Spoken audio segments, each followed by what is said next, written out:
नमस्कार दोस्तों, स्वागत है आपका रोशन हॉरर स्टोरीज में। दोस्तों, हम आपके लिए लेके आते हैं मनपसंद डरावनी कहानियां, तो आप लोगों का भी फर्ज बनता है आप हमें सपोर्ट करो। बस आपसे एक लाइक और एक सब्सक्राइब, क्योंकि आपके लाइक और सपोर्ट को देखकर हमें प्रोत्साहन मिलता है। तो दोस्तों, सब्सक्राइब जरूर करें, जिससे हमारी कहानी सबसे पहले आप तक पहुंचे।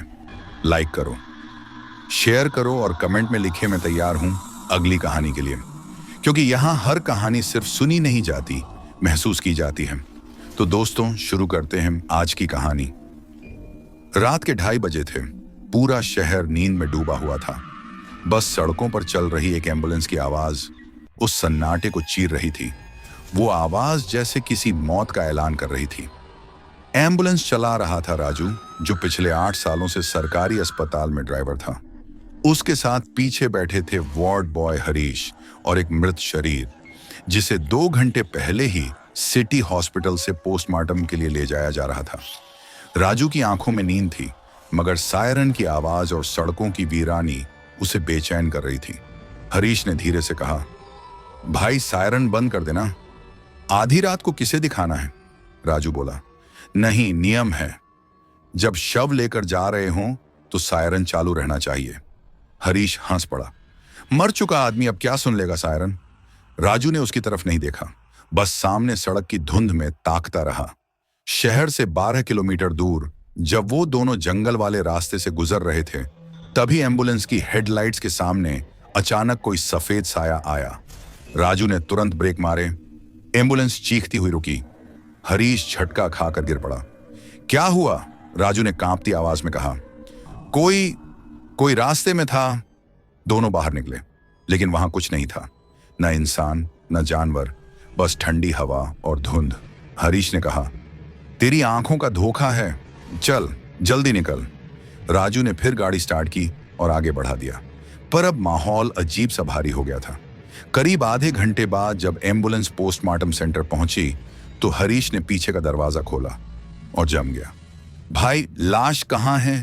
राजू दौड़ कर आया। स्ट्रेचर खाली था। चारों तरफ देखा, कुछ नहीं। वो लाश जो 2 घंटे पहले अस्पताल से उठाई गई थी, गायब थी। राजू की धड़कनें तेज हो गईं। अरे ये कैसे हो सकता है? दरवाजा तो बंद था। हरीश चिल्लाया, तूने कहीं रास्ते में गिरा तो नहीं दी? दोनों ने तुरंत वापस जाने का फैसला किया। एम्बुलेंस उसी रास्ते से लौटने लगी, लेकिन इस बार सड़क पर धुंध और भी घनी थी और पेड़ों के बीच जैसे कोई निगाहें उन्हें देख रही थीं। करीब 3 किलोमीटर पीछे सड़क के किनारे राजू ने देखा, वो सफेद साया फिर खड़ा था। हरीश ने डरते हुए कहा, मत रोक, चलने दे गाड़ी। पर राजू ने ब्रेक मार दिया। साया धीरे धीरे एम्बुलेंस की तरफ बढ़ा। अब दोनों ने साफ देखा, वो सफेद कपड़े में लिपाड़ी वही लाश थी जो स्ट्रेचर पर थी। उसका चेहरा आधा झुका हुआ था, बाल गीले और आंखें खुली हुई। हरीश ने चीखते हुए दरवाजा बंद कर लिया। ये तो वही है भाई, ये वही लाश है। राजू की उंगलियां स्टीयरिंग पर जम गईं। एम्बुलेंस अपने आप स्टार्ट हो गई, बिना चाबी के। सायरन अपने आप बजने लगा। 3 सायरन की आवाज अब मशीन जैसी नहीं, मानव कराह जैसी लग रही थी। मुझे घर ले चलो, हरीश चिल्लाया। किसने कहा ये? राजू ने देखा, पीछे वाली शीशे में वही लाश अब स्ट्रेचर पर बैठी थी। उसके होंठ हिल रहे थे और वो धीरे धीरे बोल रही थी, मुझे घर ले चलो। राजू ने एम्बुलेंस की रफ्तार तेज कर दी, लेकिन स्पीड बढ़ने के साथ सायरन की आवाज और भयानक होती जा रही थी। सड़क के दोनों किनारे काले साए दौड़ते दिखाई दे रहे थे, जैसे कोई झुंड पीछा कर रहा हो। अचानक एम्बुलेंस का इंजन बंद हो गया। लाइटें बुझ गईं, सब कुछ अंधेरे में डूब गया। हरीश ने मोबाइल की टॉर्च ऑन की, पीछे देखा, स्ट्रेचर खाली था। फिर गायब। राजू ने कांपते हुए कहा, अब की बार वो कहीं अंदर है। हरीश ने एम्बुलेंस का पिछला दरवाजा खोला। बाहर धुंध ही धुंध, लेकिन जैसे ही उसने बाहर कदम रखा, कोई ठंडी हथेली उसके कंधे पर आ गई। हरीश ने पलट कर देखा, वो वही लाश थी, पर अब उसका चेहरा काला पड़ चुका था और मुंह से खून टपक रहा था। हरीश की चीख पूरे जंगल में गूंज गई।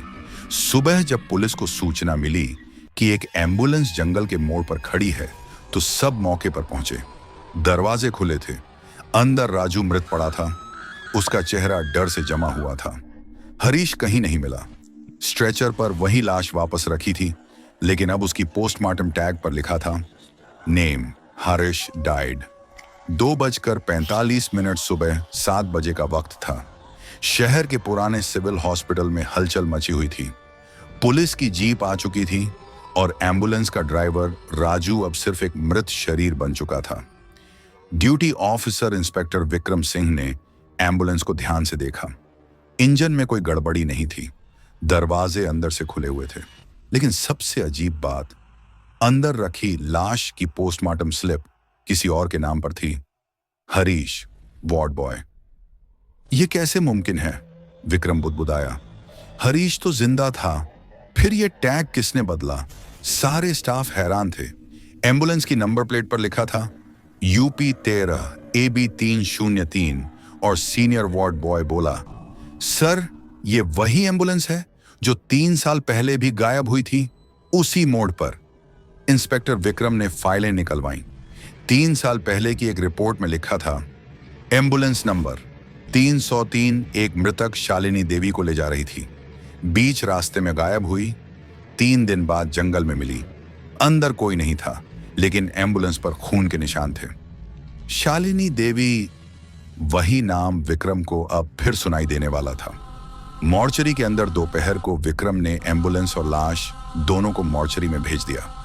पोस्टमार्टम डॉक्टर डॉ नेहा त्रिपाठी ने रिपोर्ट तैयार करनी शुरू की। उन्होंने हरीश के शव का निरीक्षण किया। दिल का दौरा पड़ा है, लेकिन चेहरा कुछ अजीब है। वो रुकी। हरीश की आंखें आधी खुली थीं, जैसे उसने कुछ डरावना देखा हो, और उसकी हथेलियों में कुछ चिपका हुआ था। कपड़े का सफेद टुकड़ा जिस पर हल्के से लिखा था 303। नेहा ने वो टुकड़ा सबूत के तौर पर सील कर लिया। शाम को नेहा डॉक्टर रूम में बैठी थी, तभी अचानक लाइट झपकी। कंप्यूटर अपने आप ऑन हुआ और स्क्रीन पर एक पुरानी रिपोर्ट खुल गई। रिपोर्ट का नाम था पेशेंट शालिनी देवी, डेथ 2 मई 2020, कॉज अननोन। वो रिपोर्ट 3 साल पुरानी थी। फोटो में एक महिला थी, सफेद साड़ी में, लंबी छोटी बड़ी आंखें। नीचे लिखा था, body loss from ambulance daring transport, case unresolved. Neha का दिल धड़क उठा। उसी वक्त मॉर्चरी के बाहर से सायरन बजा। 3, वो वही आवाज थी, एम्बुलेंस नंबर 303 की। नेहा नीचे भागी।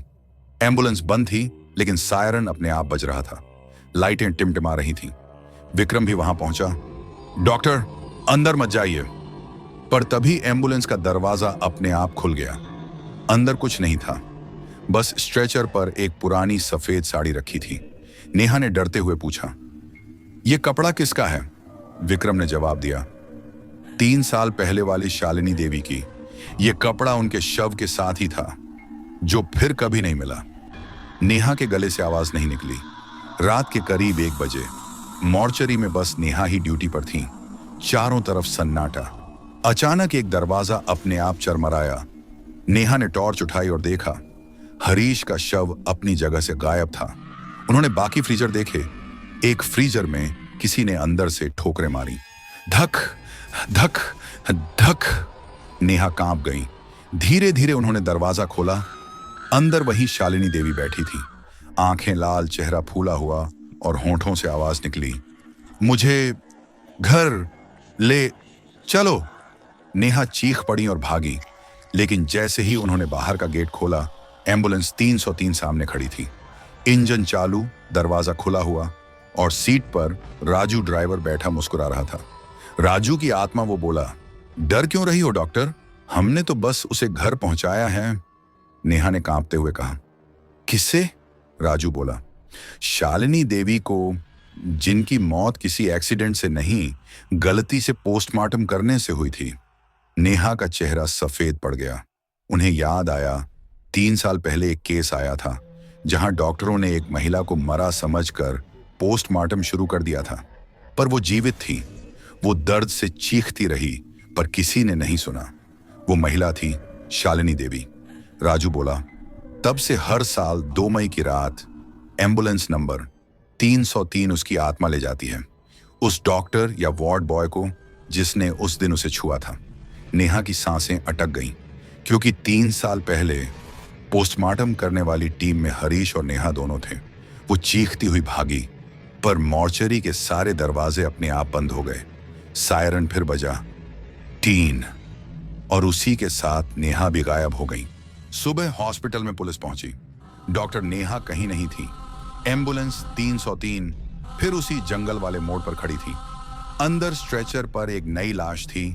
Name doctor Neha Tripathi, cause of death cardiac arrest, fear, और उसकी हथेली में वही कपड़े का टुकड़ा। 303। 2 दिन बीत चुके थे। शहर में हर कोई एम्बुलेंस 303 के बारे में बात कर रहा था। नेहा की मौत और राजू हरीश के गायब होने की खबर ने अस्पताल में दहशत फैला दी थी। इंस्पेक्टर विक्रम सिंह अब इस केस को बंद नहीं कर पा रहे थे। उनके अंदर एक डर था, लेकिन उससे बड़ा था सच्चाई जानने का जुनून। विक्रम ने अपनी टीम से कहा, हम उस एम्बुलेंस को जब्त करेंगे और देखेंगे कि इसमें असल में क्या राज छिपा है। एम्बुलेंस को हॉस्पिटल के बेसमेंट में लाया गया, लेकिन जैसे ही उसे अंदर किया गया, पूरे बेसमेंट की लाइट झपकने लगी। सीसीटीवी कैमरों ने उस वक्त एक अजीब चीज रिकॉर्ड की। ड्राइवर सीट पर किसी महिला की परछाई। रात के 11 बजे विक्रम और फॉरेंसिक टीम ने 303 की तलाशी शुरू की। गाड़ी के अंदर की हवा बेहद ठंडी थी, जैसे किसी फ्रीजर में खड़े हों। एक कोने में पुराने अखबारों के नीचे से एक फाइल मिली। उस पर लिखा था, पैडियन ट्रांसफर रिकॉर्ड, मई 2020, शालिनी देवी। विक्रम ने फाइल खोली। अंदर डॉक्टरों की रिपोर्ट थी, dead on arrival, cardiac failure, और नीचे साइन था डॉक्टर नेहा त्रिपाठी और वार्ड बॉय हरीश के नाम। लेकिन फाइल के आखिरी पेज पर किसी और ने लाल स्याही से लिखा था, मैं जिंदा थी, तुमने मुझे मारा, अब मैं हर साल लौटूंगा। विक्रम का गला सूख गया। फॉरेंसिक टीम का एक आदमी बोला, सर, ये किसी और की लिखावट लगती है, पर इंक अभी ताजा है। विक्रम ने कांपते हुए कहा, 3 साल पुरानी फाइल में नई स्याही कैसे हो सकती है? फाइल की आखिरी लाइन में एक एड्रेस था, शालिनी निवास, लोहगढ़ रोड, पुराना शहर। विक्रम ने उसी रात वहां जाने का फैसला किया। साथ में 2 कांस्टेबल लिए और निकल पड़ा। रात के करीब 2:10, वही समय जब 303 का सायरन हर बार बजता था। लोहगढ़ रोड सुनसान थी, सिर्फ हवा चल रही थी और सूखे पत्ते उड़ रहे थे। घर पुराना, टूटा फूटा, और दीवारों पर फफूंदी जमी थी। दरवाजे पर धूल से ढकी नेम प्लेट थी, शालिनी देवी, नर्स, सिविल हॉस्पिटल। विक्रम बोला, तो वो नर्स थी, मरीज नहीं? कांस्टेबल ने डरते हुए पूछा, मतलब डॉक्टरों ने अपनी ही नर्स का पोस्टमार्टम कर दिया? विक्रम ने सिर हिलाया, हाँ, उसे मरा समझकर। घर के अंदर अंधेरा था। दीवारों पर टूटे कैलेंडर, पुरानी फाइलें और अस्पताल के बैच लटके हुए थे। एक कमरे में फर्श पर सूखे खून के निशान थे। विक्रम ने टॉर्च से देखा, खून से बना हुआ 303 लिखा था, और उसके नीचे एक पुरानी तस्वीर रखी थी। शालिनी देवी, हरीश, नेहा और राजू चारों साथ खड़े हैं एम्बुलेंस के सामने। कांस्टेबल कांपते हुए बोला, सर, ये तो वही लोग हैं जो अब मर चुके हैं। विक्रम ने तस्वीर उठाई, तभी दरवाजा अपने आप बंद हो गया। हवा चलने लगी और कमरे में वही आवाज गूंजी, मुझे घर ले चलो। बाहर सड़क पर एम्बुलेंस 303 खड़ी थी, बिना ड्राइवर के। लाइट अपने आप ऑन हुई, इंजन गरज उठा, सायरन बजा, टीन टीन टीन। विक्रम दौड़कर बाहर आया, लेकिन एम्बुलेंस खुद ब खुद उनके सामने रुकी। दरवाजा खुला। अंदर वही स्ट्रेचर था जिस पर शालिनी देवी की सफेद साड़ी पड़ी थी। विक्रम ने धीरे से कदम रखा और अंदर गया। जैसे ही उसने सीट छुई, दरवाजा बंद हो गया। कांस्टेबल बाहर से चिल्लाते रह गए। एम्बुलेंस जोर से झटकी और खुद चलने लगी। मौत की सवारी एम्बुलेंस अब उसी जंगल वाले रास्ते पर थी जहां पहले 3 मौतें हुई थीं। विक्रम बार बार ब्रेक दबा रहा था, काम नहीं कर रहे थे। सामने शीशे में उसने देखा, शालिनी देवी की परछाई ड्राइवर सीट पर बैठी थी। वो मुस्कुरा रही थी। तुम भी सच्चाई जानना चाहते थे ना इंस्पेक्टर? विक्रम कांप गया। तुम चाहती क्या हो? वो बोली। इंसाफ। 3 साल पहले मैं जिंदा थी, दर्द से तड़प रही थी। उन्होंने मुझे काटा, जला दिया और कहा मर चुकी थी। अब हर साल उसी रात जो भी उस गलती को छुएगा वो मेरा हिस्सा बन जाएगा। एम्बुलेंस की लाइटें लाल हो गईं, सायरन चीख उठा। टीन, टीन, टीन, विक्रम चिल्लाया। तू मुझसे क्या चाहती है? शालिनी की आंखों से खून बहने लगा। मुझे घर पहुंचा दो जहां से ये सब शुरू हुआ। एम्बुलेंस अचानक घूमी और सीधी उसी पुराने शालिनी निवास की ओर भागी।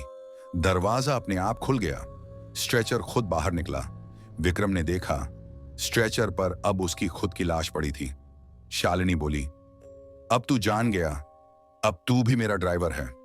एम्बुलेंस के अंदर की लाइटें बुझ गईं और फिर सब खामोश हो गया।